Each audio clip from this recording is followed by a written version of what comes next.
ناخن کاٹنے کا سنت طریقہ۔ ہاتھوں کے ناخن تراشنے کے 2 طریقے یہاں بیان کیے جاتے ہیں۔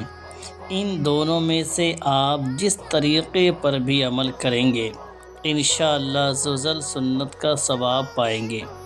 یہ بھی ہو سکتا ہے کہ کبھی ایک پر عمل کر لیں کبھی دوسرے پر، اس طرح دونوں حدیثوں میں پر جو عمل ہو جائے گا۔ چنانچہ ذیل میں دونوں طریقے پیش کیے جاتے ہیں۔ مولائے کائنات حضرت سیدنا علی المرتضیٰ کرم اللہ وجہہ الکریم سے ناخن کاٹنے کی یہ سنت منقول ہے کہ سب سے پہلے سیدھے ہاتھ کی چھنگلیاں، پھر بیچ والی، پھر انگوٹھا، پھر منجلی یعنی چھنگلیاں کے برابر والی، پھر شہادت کی انگلی۔ اب بائیں ہاتھ میں پہلے انگوٹھا، پھر بیچ والی، پھر چھنگلیاں، پھر شہادت کی انگلی، پھر منجلی یعنی سیدھے ہاتھ کے ناخن چھنگلیاں سے کاٹنا شروع کریں اور الٹے ہاتھ کے ناخن انگوٹھے سے۔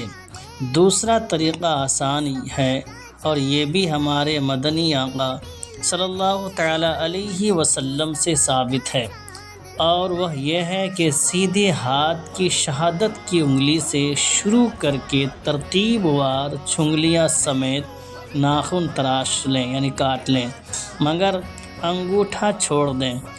اب الٹے ہاتھ کی چھنگلیاں سے شروع کر کے ترتیب وار انگوٹھے سمیت ناخن تراش لیں یعنی کاٹ لیں۔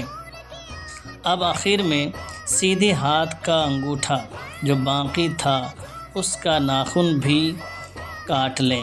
اس طرح سیدھے ہی ہاتھ سے شروع ہوا اور سیدھے ہی ہاتھ پر ختم ہوا۔ پاؤں کے ناخن کاٹنے کا طریقہ بہار شریعت میں در مختار کے حوالہ سے لکھا ہے کہ پاؤں کے ناخن تراشنے کی کوئی ترتیب منقول نہیں ہے۔ بہتر یہ ہے کہ وضو میں پاؤں کی انگلیوں میں خلال کرنے کی جو ترتیب ہے اسی ترتیب کے مطابق پاؤں کے ناخن کاٹ لیں، یعنی سیدھے پاؤں کی چھنگلیاں سے شروع کر کے ترتیب وار انگوٹھے سمیت ناخن تراش لیں یعنی کاٹ لیں، پھر الٹے پاؤں کے انگوٹھے سے شروع کر کے چھنگلیاں سمیت ناخن کاٹ لیں انشاءاللہ۔